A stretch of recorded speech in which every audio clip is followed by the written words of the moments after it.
And to be Xoli, together with our viewers, that came to the surface today. 17 from the Margaret shaft, 4 that came from shaft 10. One who was badly injured, and we are told that he had to be transported to the hospital for further medical attention. Some of them, they had wounds on their heads, on their nose, on their faces, on their knees.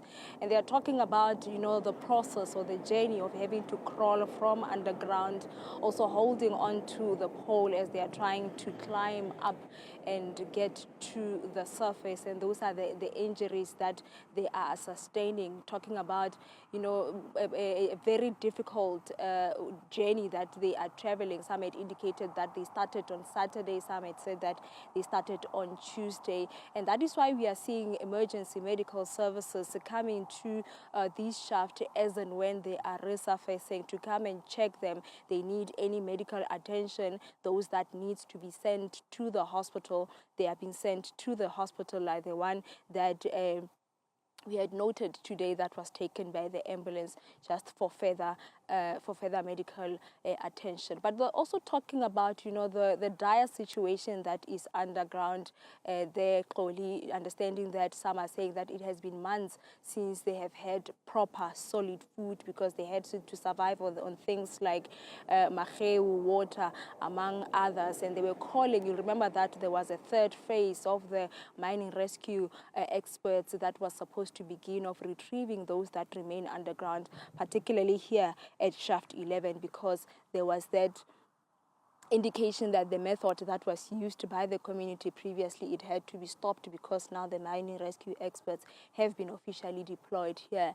But we are seeing that ruling today that humanitarian aid can be sent underground. Earlier on, we were seeing community members. In fact, even now, they are still there closer there at the shaft with the strong police presence that we saw coming earlier here today, just around 3 o'clock there at Xoli. And what we are told is that, yes, those food items that were here, they've been taken there, wrapped into a big sack. But now, Johannes was indicating that they have not yet been lowered down there because they are waiting for the rope. You know, that is the method that they say they have been using to take food underground, even for people to go underground. That method of a rope, it's the one that has been used. But we had, you know, an opportunity to engage Xoli. You know, among other things that we keep on asking is how they find themselves here, some indicating that they were deceived not only by strangers but by their family members.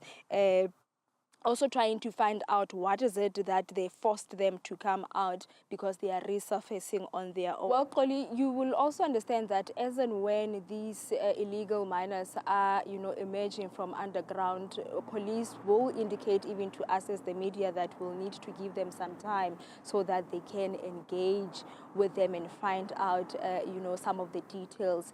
And when we are engaging with them and they make these allegations of having to jump over bodies underground. I mean, we talked to one who says that there is a 16-year-old, allegedly so, who is underground, has died and their body has been wrapped and put aside, which authorities are saying these are things that they keep on questioning, also around the number of bodies that are there. You'll understand clearly that at this moment in time, we still there is a you know, a conflict in terms of the certain or the clear number of people, either those that are still underground that are alive, even the bodies that are said and allegedly so still to be underground. Xoli, those that we spoke to on Saturday, they had indicated that there were 4 bodies that they were able to notice.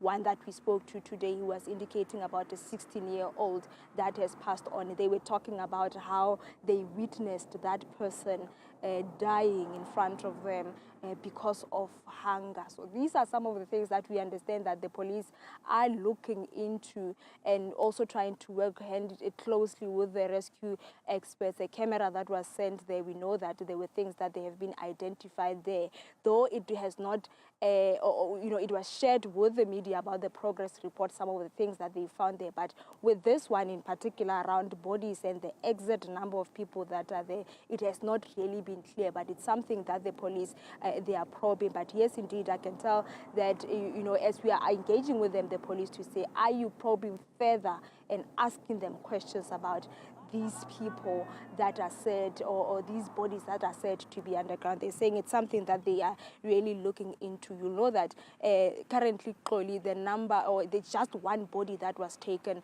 from underground during that community-led rescue operation, that we understand that it has still been taken into, it's still within the forensic processes of getting the cause of death, among others. But it was also indicated that this person has passed on around July, August. But it's just a worrying concern that alleged bodies that are underground, there are people that are said to be sick and not be in a position to come out on their own. And I think another thing that is worrying is the allegations of those that are underage or children, because some that we are engaging with, they're indicating that they are 17, they're 18. However, because they don't have their documents on them, authorities, other stakeholders include their Department of Health that are trying to ascertain their age. Another thing that came out when we were asking them questions as to how is it that they are not being found with the documents, they are alleging that when they get to these mine shafts and they are being told to go underground forcefully, so allegedly, so these documents that they would be having on them, they are being taken away by their so-called bosses, and that's why they say that's why we don't have those documents on us. And I guess maybe that is also another aspect that is coming, because we are asking them these questions. You know that majority are said to be from countries like Mozambique, Zimbabwe, and they are said to not be documented, which when they are going before the court, they are being charged, among others, being in contravention of the Immigration Act, among other charges. So that is really what we are getting here on the ground. What you are seeing, the community members are still there. Some actually have just moved out from the shaft, with just a few of them there.